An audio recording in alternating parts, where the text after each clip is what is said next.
Hey everybody, Jen Keenan here at the Four Squares Residential Group, coming to you with my Love the Way You Live video series. This month I want to talk about driveway pavers. I was fortunate enough last fall to have my driveway redone here at my house, and one of the biggest reasons we wanted to have our driveway done was because our driveway wasn't wide enough to fit two cars. So it's been a big pain point for my husband and I over these past few years. So we finally bit the bullet and decided that we were going to tackle this project.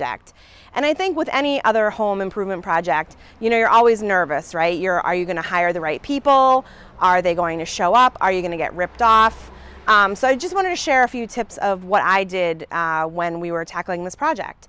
So first and foremost, I checked on Nextdoor. I checked with all my friends in town and, found out who were people using for vendors. And kind of started with that. And then I did some research online in terms of how much do pavers cost, what should I expect to pay, because I really had no idea. I had a number in my head that I kind of wanted to stick to, but I really wasn't sure if that was realistic or not. And then I narrowed it down to 3 vendors that I wanted to call, and I had them come out and take a look.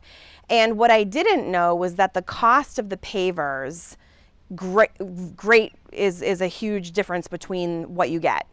And they range from inexpensive to very expensive. So when you're considering doing a paver driveway, the stone that you pick makes a big difference in the cost.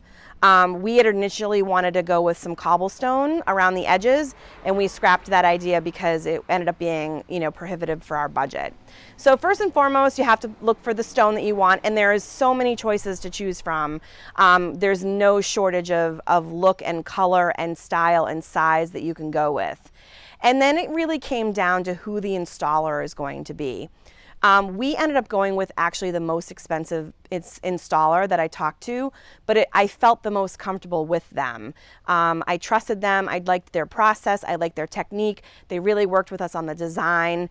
And while we ended up going with a lower quality stone, the install job was so good. I think it makes all the difference, and it really, shines a light here on our driveway and the stairs that we got as well. So I hope this helps you a little bit if you're thinking about putting in a paver driveway. Of course, if you have questions and want more details, feel free to reach out. Happy to share any more details on my experience. And until next time, I hope you love the way you live.